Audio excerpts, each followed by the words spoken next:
Donc il n'y a pas que la beauté des choses, il y a aussi les sentiments. C'est un tout. Il y a des choses qui sont extraordinaires, il y a des choses moins extraordinaires, il y a des choses moyennes, il y a des choses un peu moins bien, puis il y a des choses carrément nulles. Mais c'est ça la vie. Qu'est-ce que t'en penses? Carrément. J'adore. Pas tellement. Grave. Exactement. Ka et Luna. Luna. Ka, aujourd'hui, je vais démarrer avec beaucoup d'intime en te disant que nous recevons une femme comme tu les aimes. Une femme amoureuse de Jerry. Une femme réalisatrice de films et conteuse d'éternité. Une femme organique et solaire. Enracinée, mais aussi ouverte aux astres. Une femme qui défend la cause des femmes, tout en étant un porte-parole du sensible chez l'homme. Mai, c'est un peu une équilibriste permanente. Ses racines vietnamiennes et sa vie en Occident ont-elles permis cela? J'espère qu'elle nous le racontera. Car Mai, comme je la ressens, c'est profondeur et rire, féminin, masculin, confrontation, acceptation, introspection, exaltation, sensualité, altérité, esthétisme, réalisme. Alors c'est vrai que la recevoir aujourd'hui, c'est comme une Madeleine de Proust. Je ressens à la fois l'excitation de l'enfance, un soir de Noël, l'exaltation de l'adulte au moment d'une rencontre intime, et puis le calme des vieilles âmes. C'est vrai, Luna, ce n'est pas rien ce moment avec Mai. D'abord parce que nous avons des racines communes, notre choix de l'intime comme terrain d'expression, mais aussi notre volonté de tenir compte des héritages génétiques, culturels, spirituels, émotionnels, que les femmes et les hommes ont apportés. Nous nous questionnons tous beaucoup, et comme le dit Mai, aimer n'est pas une histoire simple. Alors bonjour Mai, et merci de partager ce moment avec Ka et Luna. Bonjour à vous deux, et merci énormément de m'accueillir dans cet espace intime. Alors Mai, il faut souvent un espace, tu le dis, intime, un espace-temps pour que les personnes se sentent en confiance et à l'aise. Dans l'exercice du podcast, créer ce cadre de confiance est très important. Toi qui es une sachante sur l'intime et la pudeur, comment te sens-tu en ce début de podcast? Je me sens bien. L'intime, c'est aussi un terrain de jeu, en fait. C'est un terrain où on crée sa vie. Et j'avais lu un bouquin qui s'appelait De l'intime de François Julien, où il raconte que l'intime, c'est l'intérieur de l'intérieur. Donc c'est vraiment, c'est pas enfreindre des lois et montrer tes seins parce que t'as pas le droit, et c'est vraiment aller explorer quelque chose qui est à l'intérieur de l'intérieur. Et dans cet intérieur d'intérieur, mais en fait, t'es en connexion, t'es en lien avec plein d'autres intérieurs d'intérieur, d'autres personnes, d'autres intimes. Et c'est là que tu crées quelque chose d'invisible, mais de tangible et de super fort, quoi. Donc, je me sens bien là. Ok, ouais. alors déjà j'avais décidé d'être dans une forme de sang-froid pour pas montrer toute l'admiration que j'ai pour toi. Merci, tu commences avec l'intime et bien sûr de François Julien, bouquin qui pour le coup est, j'allais dire, une encre fort à notre projet puisque nous aussi, nous l'avons lu et c'est vrai que je crois que c'est l'intime loin de l'amour bruyant. Et cette notion d'extime versus intime, je partage cette profonde conviction qui est l'intime. Donc plutôt dans une bonne humeur. Ouais.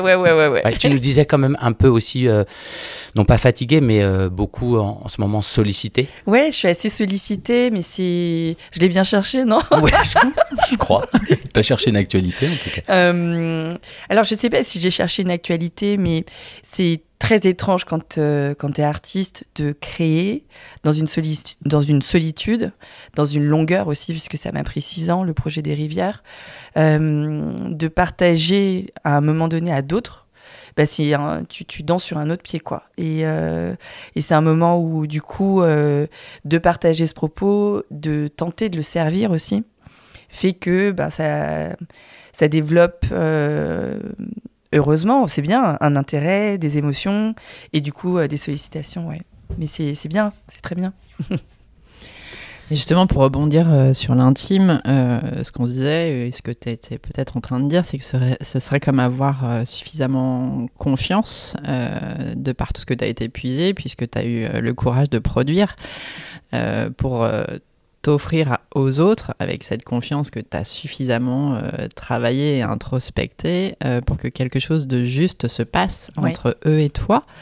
Est-ce que justement cet intime que tu offres, à ne pas confondre avec l'intimité, te permet de nourrir d'autres ?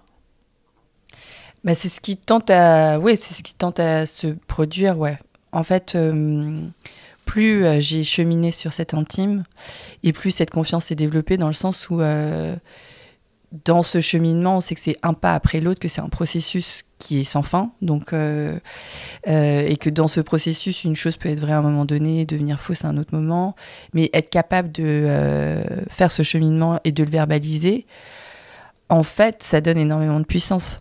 Et c'est une puissance qui est déjà là, mais qu'on vient juste invoquer et qu'on vient potentialiser et qui en donne aux autres, quoi. C'est ça. Là, j'ai eu cette question-là à une projection des Rivières mardi, où une personne a pris la parole et a dit « Mais du coup, est-ce que vous voulez dire que le fait d'être vulnérable vous donne de la puissance ? Est-ce que c'est ça votre… » Et je lui dis « C'est exactement ça, c'est les deux faces de la même pièce. Parce que être vulnérable, savoir qui on est à l'instant T, le verbaliser, dire quels sont les besoins aussi qui en découlent, hein, ce dont on a besoin pour être plus complet, plus rayonnant, en fait, savoir le faire, c'est une sorte de compétence que j'ai fini par acquérir et qui me donne beaucoup de puissance. Et juste de le montrer, en fait, dans ce film ou dans les débats qu'on a, en fait, ça donne juste un exemple aux gens qui se disent « Ah, mais en fait, ça peut juste être comme ça de vivre, comme ça. » Et donc, ça donne une inspiration et ça donne beaucoup de puissance. Et du coup, c'est plus du tout dans « Je vais vous dire comment il faut vivre vos vies » ou « Je vais vous donner des conseils ». Je vais juste partager mon expérience et c'est ça qui permet aux gens d'être en contact avec la leur, quoi. Donc Maï libère la vulnérabilité pour plus de puissance. Et en t'écoutant, je pense que peut-être que les gens aussi font cette, non pas découverte, mais expérience, que peut-être c'est là le cadre sécurisant de nos vies. Oui. Il est plutôt sur ce côté intime, alors qu'on parlait de l'extime, on a l'impression qu'extérieurement, le fait de faire valoir des choses, ou posséder des choses, ou faire des choses, nous donne un cadre de sécurité. Mais peut-être que c'est en fait dans cet intime qu'il y a le plus de sécurité et d'engagement. Oui, alors l'engagement, il doit être total. Donc ça, c'est déjà dans le processus, c'est une étape du processus où on donne cet engagement total vers l'intime. Et puis, c'est juste que dans ce processus, un pas après l'autre, on se rend compte en fait que factuellement, on est de plus en plus forte. Pas parce qu'on va être tout le temps forte et tout le temps guerrière, mais parce que même quand on est fragilisé par une remarque, par une épreuve, en fait, on n'en meurt pas. Et puis, chaque élément t'apprend des choses et donc te renforce dans la connaissance de toi. Et cette connaissance de soi, une fois que tu la partages, en fait, c'est un cadeau que tu fais aux gens, quoi. Et c'est un cadeau qu'ils ont envie de recevoir aussi. C'est ça aussi la différence avec le faire, avec posséder, c'est que t'es dans… Je viens de lire un bouquin qui s'appelle The Gift, d'un monsieur qui s'appelle Hyde, d'ailleurs, Lewis Hyde. En anglais, il est un petit peu… Ardu parfois, ouais. Donc j'ai pas tout lu parce qu'il y a des moments, je sais même plus ce que je viens de lire, mais il y a des passages vraiment qui m'ont touchée parce que juste j'ai pu y avoir accès, mais il parle de l'économie du cadeau. Et The Gift en anglais, c'est le cadeau comme le don. Donc en fait, ça parle beaucoup de la parole artistique et de l'expression artistique. Et ce qu'il dit, c'est que on a d'un côté l'économie des biens, l'économie capitaliste, dans laquelle, voilà, je vais te donner un verre et en échange, tu vas me donner 12 € et on aura un échange et moi, j'aurai plus de verre et toi, tu n'auras plus tes 12 €. Dans l'économie du cadeau, plus je donne et plus je suis riche.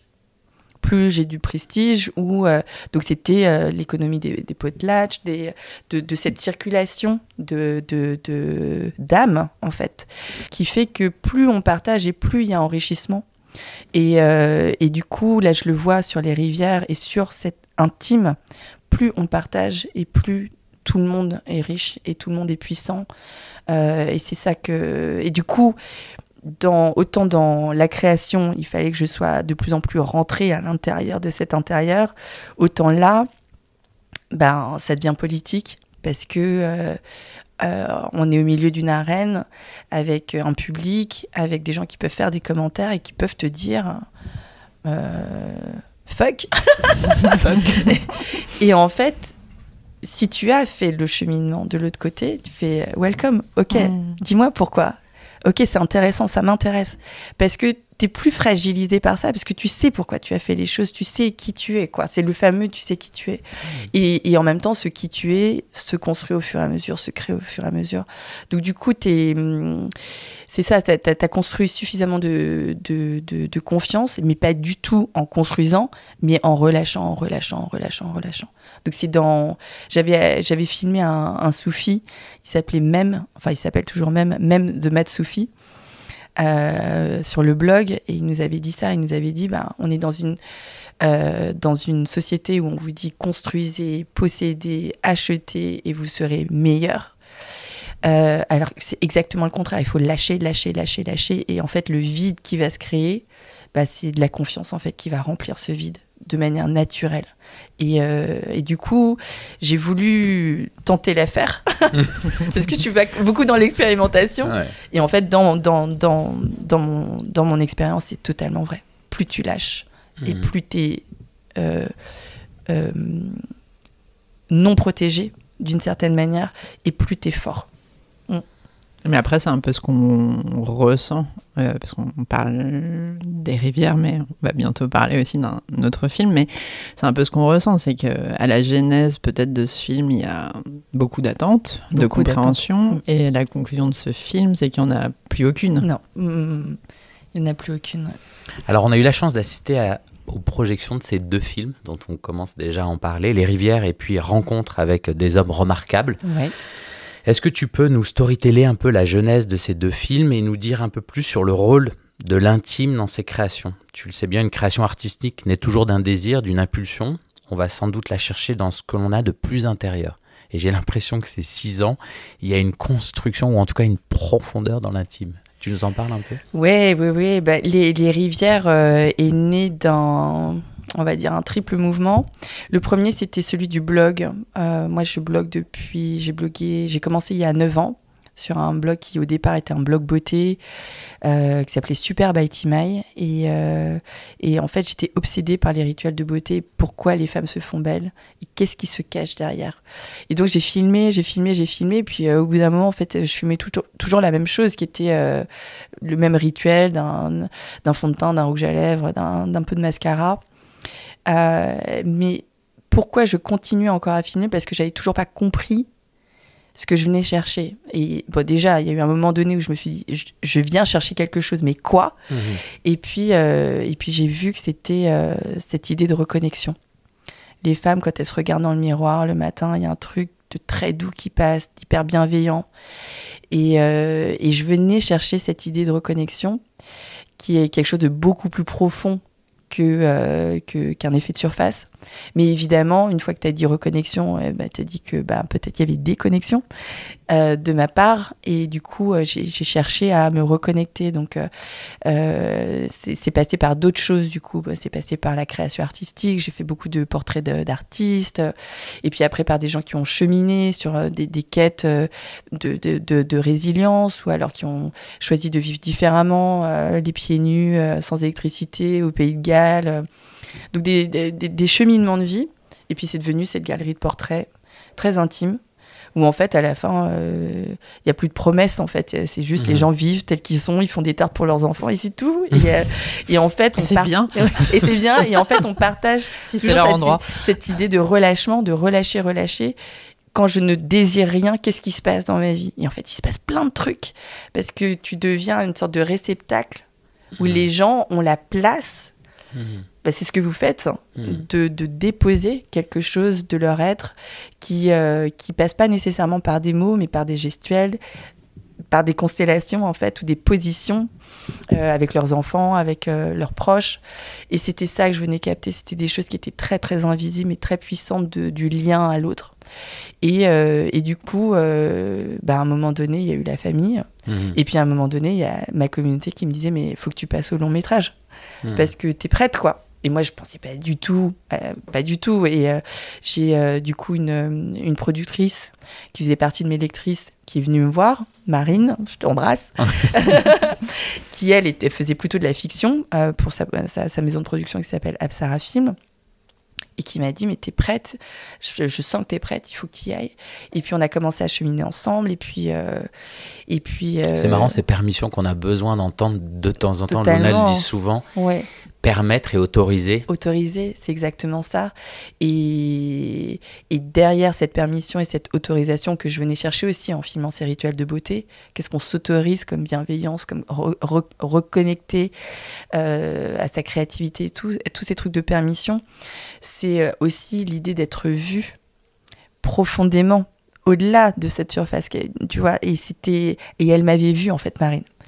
Et puis il y a eu ce crowdfunding, les gens m'ont soutenu, il y a presque 620 crowdfunders qui ont cru aux rivières, au projet des rivières.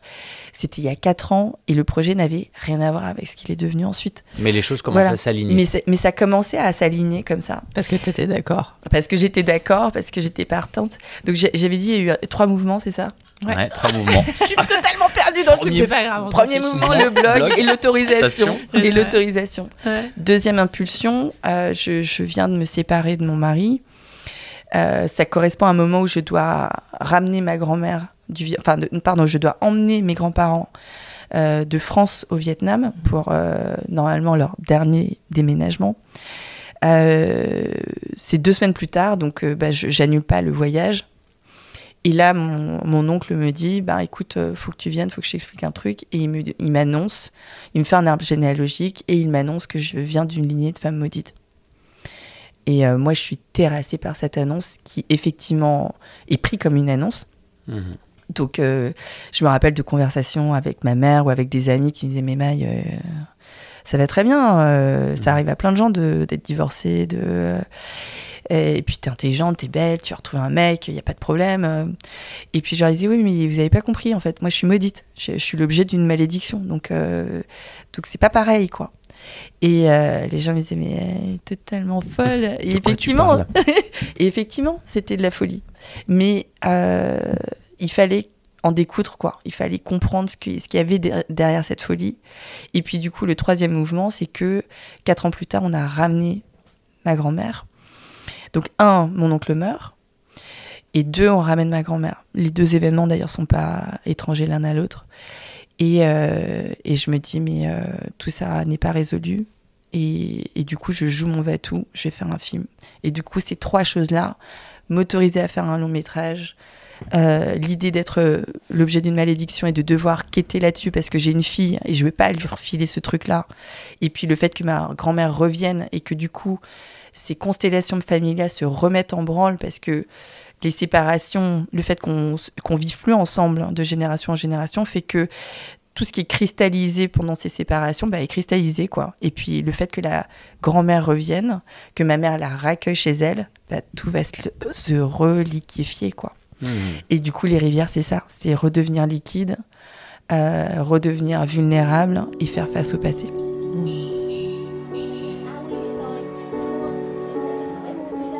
Je fais le pitch du 2e film. Écoute, avec plaisir, parce que oui. Du coup, effectivement, avant que tu pitches peut-être, parce que c'est parfaitement en lien, moi je tenais vraiment à te remercier, cette fois-ci en tant que femme aussi, de ce film Meeting with a Remarkable Man, parce que je trouve que c'est nécessaire en cette période légitime pour les femmes, qu'elles n'oublient pas un point essentiel, c'est qu'elles aiment les hommes. Alors je suis très en attente d'entendre ta genèse de cette déclaration d'amour aux hommes qui adresse aussi et surtout l'intime des hommes pour le coup. Exactement. En fait, je pense que la force de ces 2 films, c'est que on montre des expériences derrière les mots. C'est-à-dire qu'aujourd'hui, on est dans une période où les communications... Enfin, il y a de la communication pour demander de l'approbation et de la validation, ou de l'achat pour la communication publicitaire. Mais les mots, du coup, veulent plus rien dire, quoi. Et qu'est-ce qu'on entend par amour? Qu'est-ce qu'on entend par intime? Qu'est-ce qu'on entend par vulnérabilité? Qu'est-ce qu'on entend par tendresse? Qu'est-ce qu'on entend par empathie, compassion? Tous ces mots... Désir. Désir. Tous ces mots, en fait, recouvrent plus rien. Et on dit effectivement beaucoup, on entend beaucoup de femmes qui disent mais le féminisme n'est pas contre les hommes et évidemment que non. Et moi j'ai un engagement féministe qui est total aujourd'hui. Mais si ça n'est pas mis sur des expériences, et c'est pour ça que mes films sont très expérientiels, alors on va tous mourir en fait. Parce que la culture et cette économie du cadeau, il le dit dans ce bouquin aussi, c'est que la culture fait partie non pas de l'économie de biens, mais de l'économie du cadeau ou du don. Si ça circule plus, ça, la culture meurt et en fait les hommes et les femmes meurent aussi avec. Et donc c'est très important en fait ce qu'on est en train de faire et cet engagement culturel, c'est que c'est pas des choses de gens qui rêvent et qui c'est un engagement dans la vie qui doit être total. Et du coup, on avait envie après MeToo avec Jerry. Enfin, en fait, quand j'ai rencontré Jerry il y a 4 ans, c'était avant MeToo.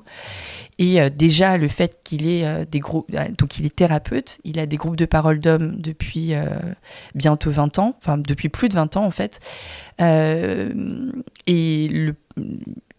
Disons que ces groupes ont évolué au fil du temps. Il en a 4 aujourd'hui. Et ces hommes se réunissent dans ces 4 groupes une semaine sur 2. Et ces groupes sont stables. Et le plus vieux groupe a 20 ans. Donc ça veut dire que ce sont des hommes qui viennent une semaine sur 2 dans ce groupe depuis 20 ans, quoi. Et donc, il y a un engagement en tout cas. Et donc il y a un engagement incroyable de se dire, j'ai besoin de verbaliser ce que je traverse, ce que je vis, que ce soit dans une quotidienneté totale je comprends pas pourquoi on s'engueule tous les jours avec ma meuf, je comprends pas pourquoi mon fils me tient tête, je comprends pas pourquoi mon boss à des événements de vie plus traumatiques, du décès de quelqu'un, de revisiter ton enfance, donc c'est viol aussi, parce qu'on parle beaucoup du viol d'abus, chez les femmes, de traumatisme. Qui existe chez les hommes aussi. Totalement. Et en fait, ces hommes, ils ont une parole d'or parce que non pas que les femmes n'ont pas une parole d'or et qui ne méritent pas d'être entendues, et c'est ce que j'ai voulu faire avec Les Rivières, mais parce que ces hommes se connaissent et sont capables d'être vulnérables et d'aller dans des lieux où les hommes ne vont plus aujourd'hui. Et on a besoin de repeupler la terre d'hommes comme ça, qui sont capables c'est de la chirurgie à cœur ouvert, ce truc. Et ils sont capables de dire, OK, on y va. Et de dire aussi à quel point c'est safe. C'est comme ça qu'on crée un espace de sécurité. C'est en allant, que tu sois homme ou femme, dans l'intime et dans ces guérisons par l'intérieur qui sont stables, parce que c'est ton intérieur en fait, donc on peut plus te reprendre ça après. Donc je voulais absolument être une petite souris et assister à ces réunions auxquelles je pouvais pas assister évidemment. Et puis il y a eu MeToo, et là j'ai dit à Thierry, il faut qu'on passe la seconde, parce que là c'est juste une nécessité que cette parole soit publique et que ce que tu fais avec eux soit pareil, une inspiration, une possibilité dans la psyché des humains qui nous entourent et qui peuvent être en contact avec ce film, quoi. Moi, je savais même pas que les groupes de parole ça existait avant de les rencontrer. Je savais même pas qu'il y avait des hommes qui s'engageaient sur cette forme d'entraide et cette forme de travail sur soi. Je savais même pas que ça existait. Et donc et ça a changé ma vie en fait de savoir que ça existait et de pouvoir à mon tour cheminer. Du coup, pas dans des groupes d'hommes, mais selon les mêmes principes et les mêmes techniques aussi. Et tu le disais même, je crois, je t'ai entendu le dire, que tu n'étais pas prête à un moment à aller rencontrer ces hommes. Ah, pas du tout. C'est-à-dire qu'il y a eu plusieurs mouvements il faut absolument faire un film. Et puis Jerry a lancé le projet de son côté, avec eux. Parce qu'en fait, un jour, ça fait des années qu'il est approché par des chaînes de télé qui veulent rentrer dans les cercles et filmer les cercles. Et en fait, lui, il dit non parce que ça va fragiliser mon cercle et mon travail. Et en fait, il y a une potentielle exploitation de l'intime de mes hommes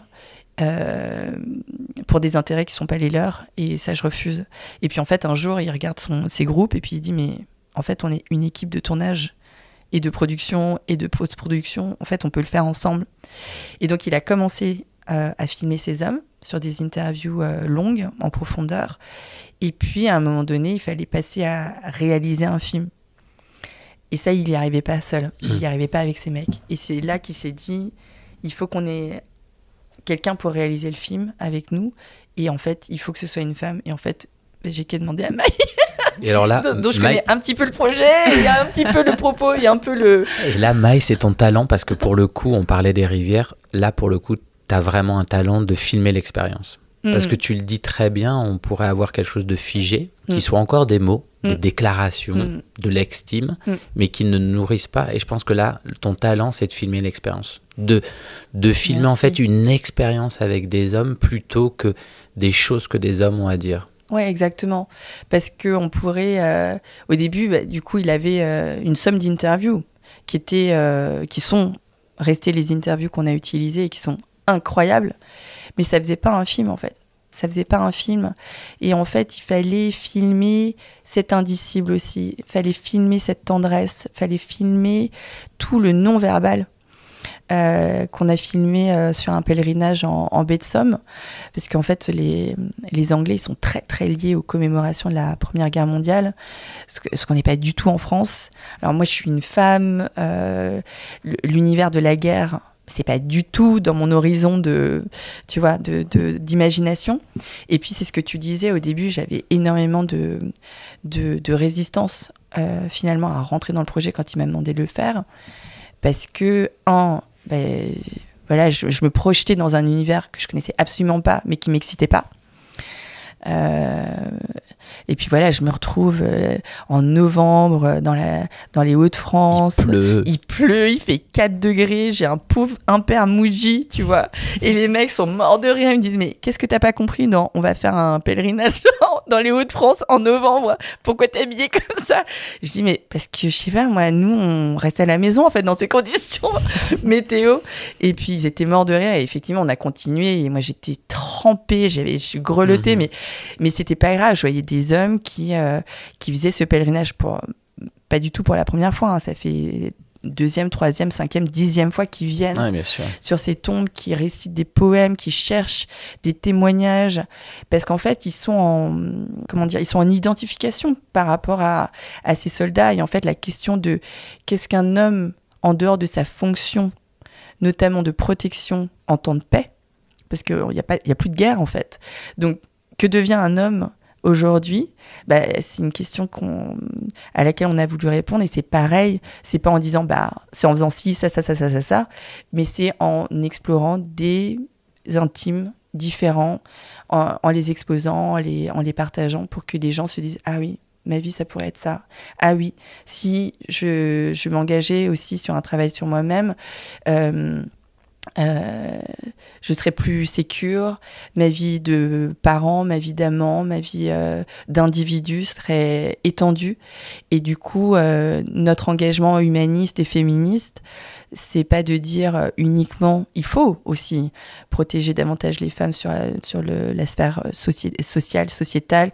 Il faut une égalité de salaire et de dignité. Il faut plus de représentation féminine, évidemment.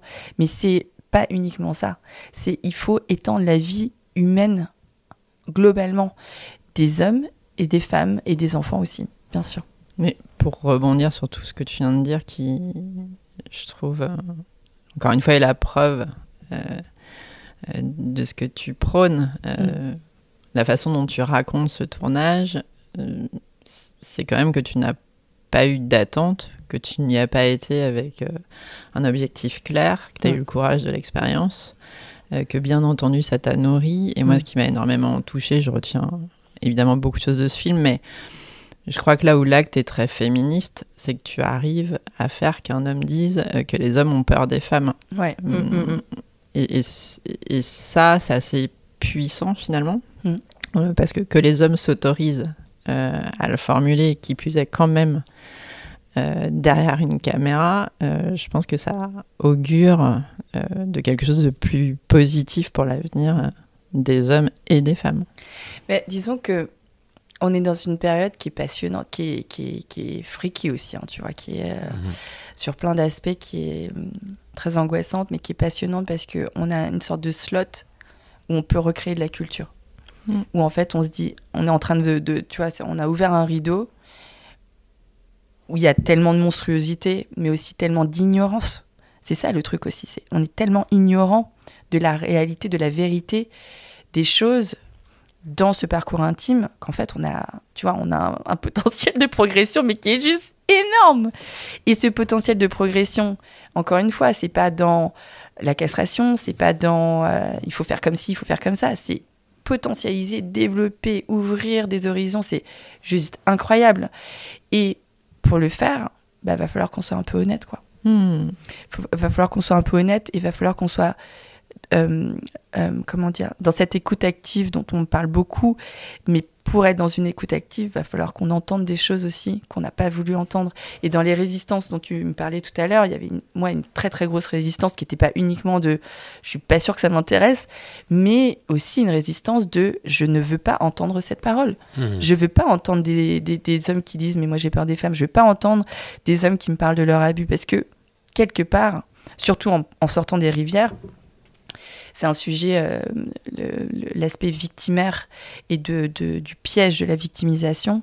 Et j'ai vu que j'en étais pas sortie, quoi. Et qu'il y avait quelque chose en moi de la femme qui ne voulait pas entendre une parole vulnérable d'homme.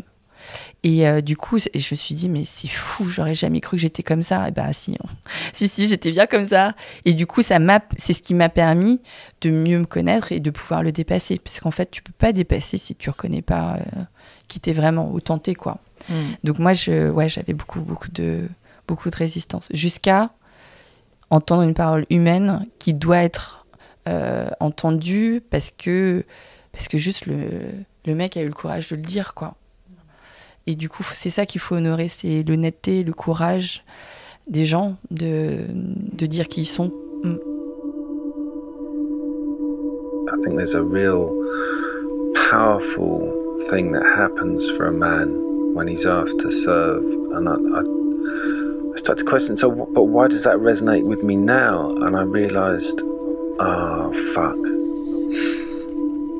You know, I want my dad. I want my dad to say, well done. I want my dad to say, I'm proud of you. Maï, c'est vrai que je dois t'avouer que on adore le cinéma avec Luna, on y va régulièrement, mais je l'ai rarement senti aussi aspiré par une projection. Je la laisserai complètement s'exprimer sur ce qu'elle a vécu en tout cas, mais je l'ai jamais vue au travers de ces histoires de femmes, ces témoignages, l'héritage lié à l'enfance avec toutes les peurs, les colères, les frustrations qu'il génère. En fait, ce film, il est tellement personnel qu'il va plus loin qu'une action thérapeutique, je crois. Alors bien sûr, ça nous nourrit, mais au-delà de la force narrative, la lumière, la photo sont juste dingues. Parle-nous peut-être un peu de ton travail d'artiste, car la puissance du propos pourrait faire un peu oublier l'évidence d'un savoir-faire. Comment on parle de constellation, on libère la parole des hommes en filmant ça inspiré, ou en tout cas on reconnaît une patte Malick, Terrence. Merci déjà pour la patte Terrence Malick, ça me touche beaucoup parce que c'est évidemment un auteur qui m'inspire beaucoup. De même que Hayao Miyazaki, qui m'a beaucoup inspiré pour Les Rivières. Et pour tout ce que j'ai fait aussi sur le blog avant. En fait, le blog, c'est marrant parce que finalement, tu vois, j'ai fait une prépa, j'ai fait une école de commerce, après j'ai fait les arts déco. Donc j'ai ce truc à la française un peu du diplôme et tout. Mais au final, là où je m'exprime le plus et le mieux, c'est sur la réalisation, filmer les gens, filmer l'autre. Et j'ai aucun diplôme, c'est vraiment sur le tard que je me suis formée. Et du coup, ça donne aussi beaucoup de liberté, je pense. Alors parfois, ça limite un peu. J'ai fait beaucoup d'erreurs, mais ça ouvre aussi beaucoup de liberté. Et du coup, tu vois... Beaucoup de gens me disent ce film est incasable, en tout cas il rentre dans aucune case, et c'est une expression artistique assez brute, que j'espère poétique aussi, mais moi ce qui m'a intéressée dans le blog et ensuite dans Les Rivières, d'un point de vue photographie c'est de pas créer de beauté. Parce que je pense qu'il y en a abondance déjà. Donc pour moi, c'était... la beauté, elle est là déjà. Elle est préexistante. Donc j'ai juste besoin de cueillir au moment où je suis prête pour le faire. Et elle me rattache au vivant. C'est-à-dire que j'avais écrit un post là-dessus sur le blog après une retraite que j'avais fait au Népal.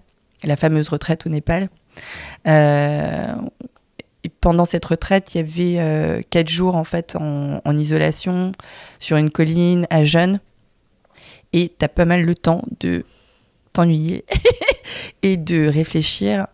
Et en fait, moi j'ai une manière j'ai beaucoup de colère, et quand il y a un pic, il y a des pensées obsessionnelles, et donc quand t'as 4 jours de pensées obsessionnelles, c'est juste c'est l'enfer, tu vois, c'est l'enfer.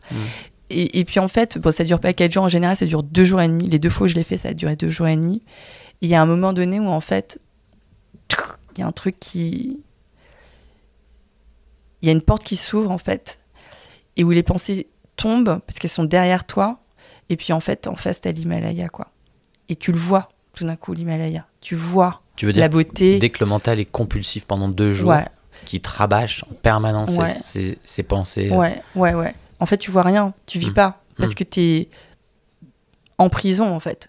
T'es dans la prison de tes pensées, qui sont ta réalité, ta vérité du moment, mais qui n'ont rien à voir avec la réalité. Et la réalité, c'est que t'es sur le toit du monde, en pleine nature, avec des oiseaux qui chantent, l'Himalaya devant toi. Et en fait, cette beauté-là, si on l'oublie, et c'est ça qu'on a fait, tu vois, sur ces 10 000 années, là, depuis la sédentarisation des hommes et des femmes et de l'agriculture, c'est de plus voir la beauté. Alors, effectivement, Maï, comme le soulignait K, j'ai été emportée par les rivières, mais sans doute pas pour les raisons que tu crois. Et pour tout te dire, l'énorme cadeau que tu m'as fait, c'est de justement faire l'expérience de ne pas me transposer. Ce que je ressens chez toi, c'est qu'aujourd'hui, compte tenu de tout ce qui se passe, comme tu le dis, tu dois être solaire parce que finalement les personnes souhaitent que tu le sois, parce que les gens te disent qu'ils sont fans, parce que ils ont besoin de te déclarer à quel point tu les as touchés, et j'ai envie de dire tant mieux. Mais en fait, moi, je l'ai vécu autrement, cette expérience, parce que c'est pas pour parler de moi, mais en l'occurrence, je suis eurasienne et j'ai été adoptée.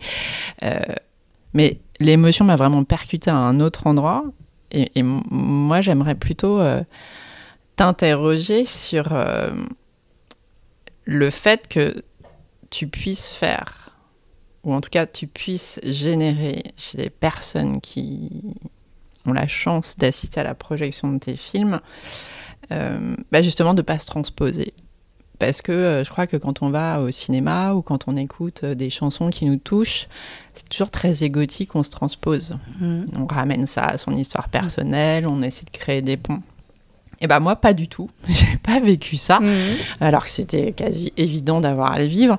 Ce que j'ai ressenti, c'est que c'était tout simplement ton histoire, ta création, ta force à aller créer des opportunités pour toi, que tu étais aussi dans une démarche de partager avec des hommes et des femmes le fait qu'il était urgent de vivre sa vie, et justement de pas particulièrement chercher des inspirations ou des explications rationnelles à ce qui nous arrivait. Et alors moi, ce que j'ai envie de te dire, c'est dans cette période où évidemment tu dois avoir plein de nouveaux amis, non, moi je crois qu'effectivement c'est peut-être un moment où il faut être un peu plus égoïste, revenir à toi, prendre soin de toi, parce que finalement les gens se nourrissent de l'énergie que tu vibres, mais je me pose vraiment la question de si eux aussi te nourrissent à la hauteur de ce que tu leur permets de transposer. Voilà, alors la question est un peu longue, mais c'était important pour moi de te dire ça. Merci. Je me rappelle, quand j'avais fait les arts déco, il y a un prof de l'histoire du cinéma qui disait « Le cinéma, c'est l'art de l'altérité ». Donc je ne sais pas si c'est exactement ça aussi. Mais je trouve que c'est assez beau juste d'entendre la parole des autres sans nécessairement que ça te nourrisse par rapport à ton cheminement, que ça fasse écho à ta propre histoire, à ta propre famille. Je trouve ça très très beau, ça, merci. Merci, parce que du coup, je suis pas sûre du lien avec le fait de me sentir nourrie suffisamment par la communauté qui vient voir le film. Parce que ma question, elle est pas trop là. Moi, j'ai toujours été très égoïste sur le blog, par exemple. Parce que si j'avais nourri une demande, je ferais peut-être encore des tutoriels beauté. J'ai rien contre le tutoriel beauté, je trouve ça passionnant. Mais c'était plus mon chemin à un moment donné.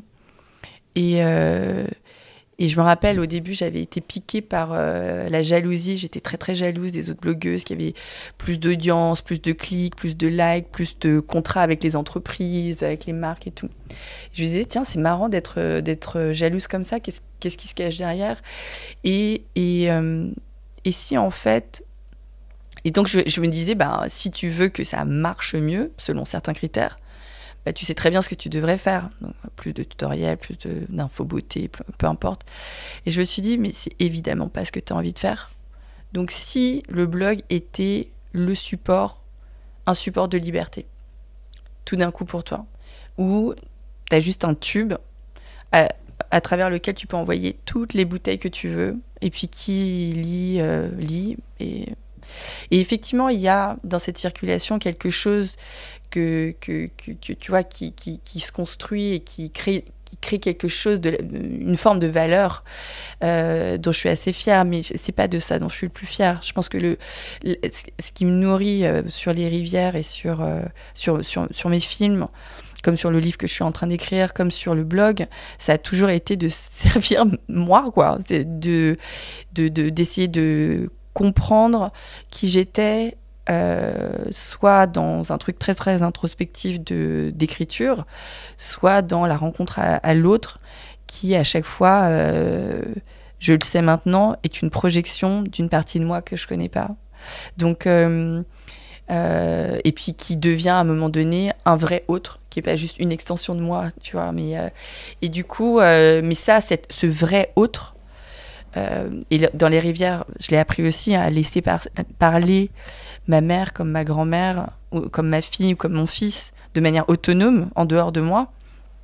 Ça, tu peux le faire que si tu es suffisamment nourri de l'intérieur.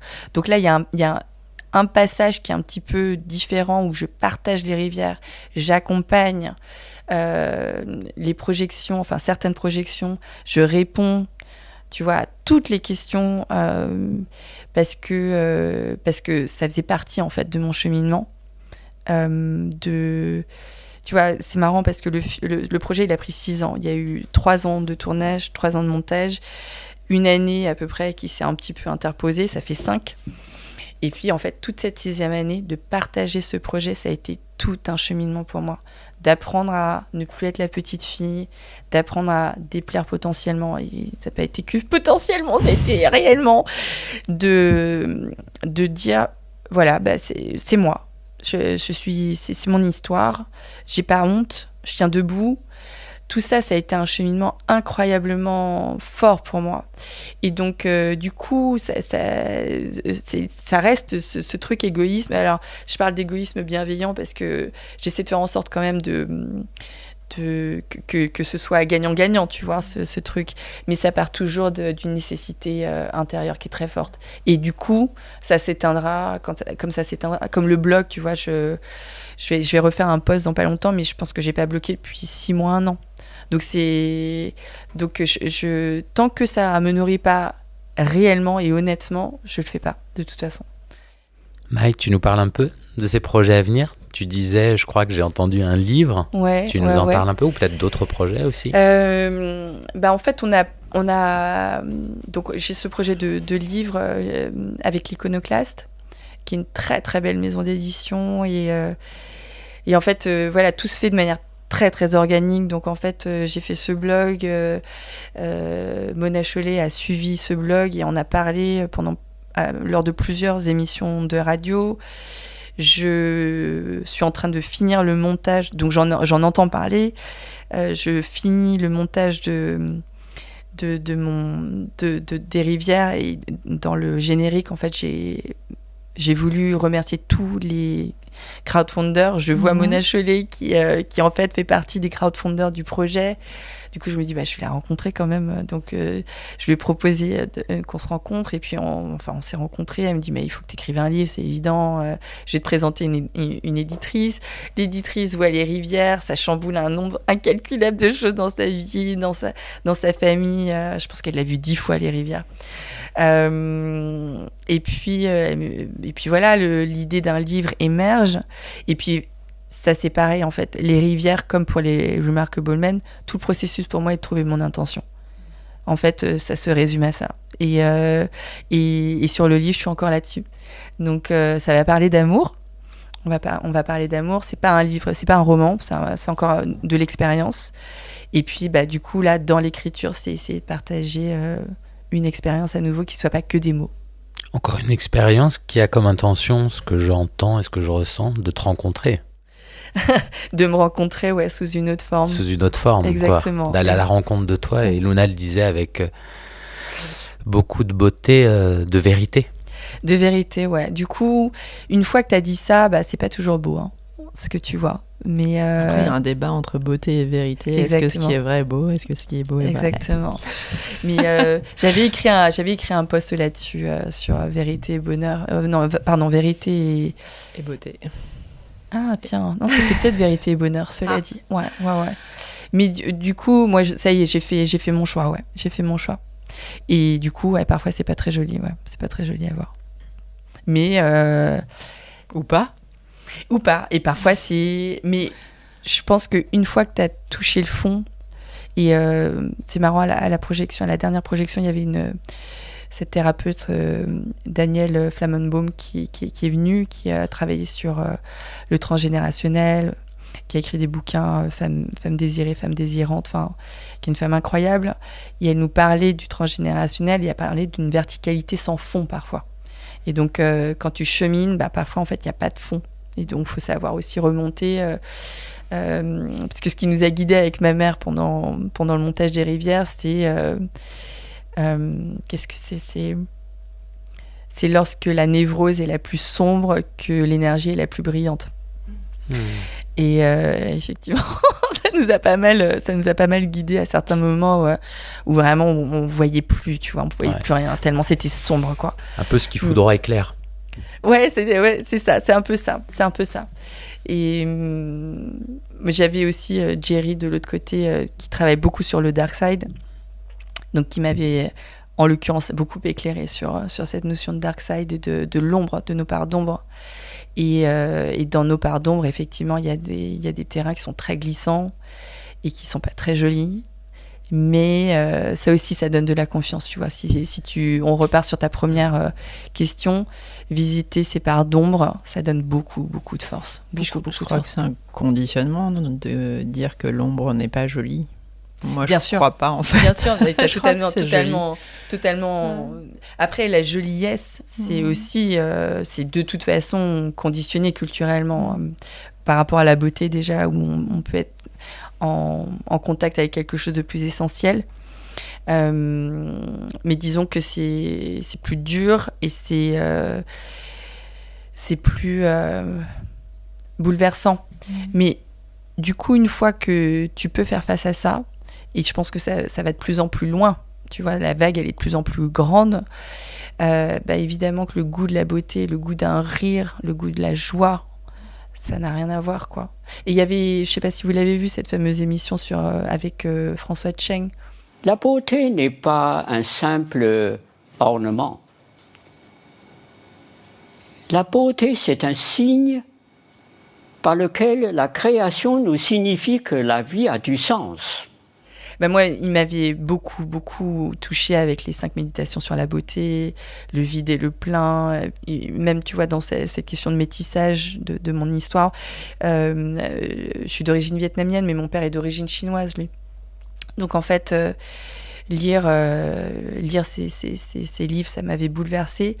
Mais à une époque où moi, j'étais moi-même pas encore aussi déconstruite qu'aujourd'hui, quoi. Donc, ou construite d'une autre manière, je sais pas comment le dire. J'avais pas autant cheminé. Et là, voilà ce qu'il raconte sur la beauté, qui est en fait la preuve que l'univers est organisé de manière distinguée. C'est pas un amas chaotique qui n'a pas de sens. La beauté, c'est juste l'indice qui a du sens, qui a un sens aux choses. Ça me bouleverse, en fait. Et effectivement, il le dit, celui qui n'a pas souffert ne peut pas connaître la joie, la véritable joie. Et voilà, nous, on a, en Asie, en tout cas, enfin, je dis nous, alors que je suis née en France, mais... T'as ça dans tes gènes quand même. Alors voilà, parce qu'on le sait maintenant avec le film, de toute façon, il y a les chromosomes, n'est-ce pas? Mais on a cette manière d'envisager la vie qui est très énergétique et qui est très qui se situe toujours entre des spectres qu'on dirait opposés en Occident, mais qui sont pas opposés, en fait, qui peuvent pas vivre l'un sans l'autre, quoi. Donc voilà. On pourrait faire un autre podcast, mais tu vois, tu le disais, on cherche un peu de verticalité. Et si peut-être l'horizontalité était au final une façon aussi de vivre. Bien sûr, bien sûr. Et je crois qu'on nous raconte beaucoup de choses sur le fait de toucher le fond pour prendre racine de quelque chose. Bien sûr. Mais je pense que des couches horizontales, c'est aussi nos histoires. C'est exactement ça. Et je pense que là, cette ère post-MeToo, il y a beaucoup de choses qui sont en train de se jouer et il y a cette horizontalité. Une singularité n'en vaut pas plus qu'une autre ou moins.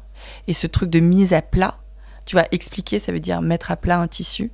C'est exactement ça. C'est plus on a une vision humaine qui se déploie. Et pour moi, ça me bouleverse parce que j'avais pas du tout cette vision humaine avant. J'avais vraiment une vision très fonctionnelle et très... voilà, de l'homo faber, quoi. Tu vois, tu construis, ta tour, elle est de plus en plus grande, de plus en plus haute, de plus en plus dure, bon bref. Et là, si on déconstruit tout ça sur une horizontalité, des expériences du vivant, c'est même pas l'humanité, en fait, c'est même le vivant. Enfin, là, on est en train de comprendre que les arbres ont une intelligence, donc je sais pas si vous voyez le niveau d'ignorance dans lequel on était, quoi, et de laquelle on est en train de sortir, c'est juste abyssal, et c'est génial. Parce qu'on a une opportunité incroyable de vivre, en fait, tout simplement, et de pas juste exister. Merci Maï. On Merci va terminer peut-être avec les questions de Kaeluna quand même, et juste pour te faire plaisir, mais je sais que tu le sais, parce que un des termes préférés de François Cheng, qui est d'actualité, c'est consentir. Merci à lui. Alors, qui ou quoi? Qui? Romantique ou passionné? Passionné. Ici ou ailleurs? Ici. À deux ou ensemble? Ensemble. Amour ou désir? Amour. Masculin ou féminin? Les deux. Ils se tiennent la main. Bien sûr. Ils se tiennent la main et ça fait une grande rivière. Merci beaucoup Maï. Merci Maï. Merci pour ce moment. Merci Luna. Merci Kaeluna.